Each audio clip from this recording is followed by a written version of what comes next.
శ్రీ గురుభ్యో నమః. హరి ఓం.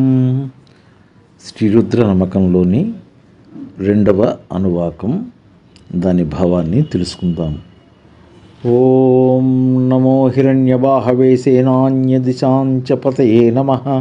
నమో వృక్షేభ్యో హరికేశేభ్యః పశూనాం పతయే నమః. నమస్తస్మింజరాయ త్విషీమతే పథీనాం పతయే నమః. నమో బబ్లుసాయ వివ్యాధినాన్నాం పతయే నమః. నమో హరికేశాయోపవీతినే పుష్టానాం పతయే నమః. నమో భవస్య హేత్యే జగతాం పతయే నమః. నమో రుద్రాయ తతావినే క్షేత్రాణాం పతయే నమః. నమస్సూతాయ హంత్యాయ వనానాం పతయే నమః.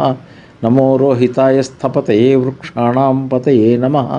నమో మంత్రిణే వాణిజాయ కక్షాణాం పతయే నమః.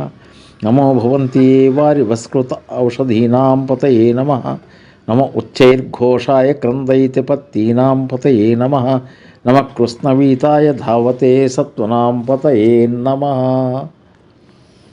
ఇప్పుడు ద్వితీయ అనువాకానికి భావాన్ని తెలుసుకుందాం.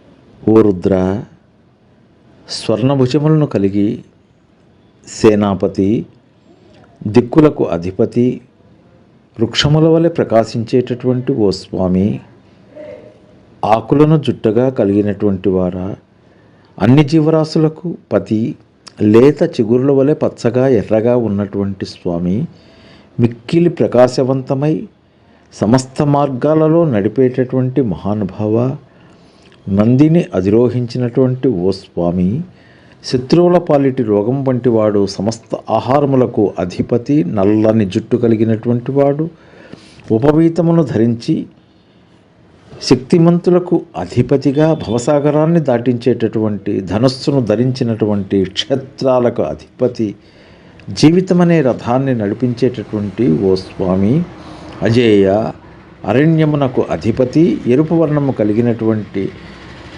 ఓ స్వామి, వృక్షములకు అధిపతి, మంత్రి, వ్యాపారి, చెట్టు చేమకు అధిపతి, చుట్టూ సైన్యం ఉండేటటువంటి వాడు, భక్తులను కాపాడేటటువంటి వాడివి, మంచివారికి అధిపతి అయినటువంటి ఓ రుద్ర, నీకు నా నమస్కారం.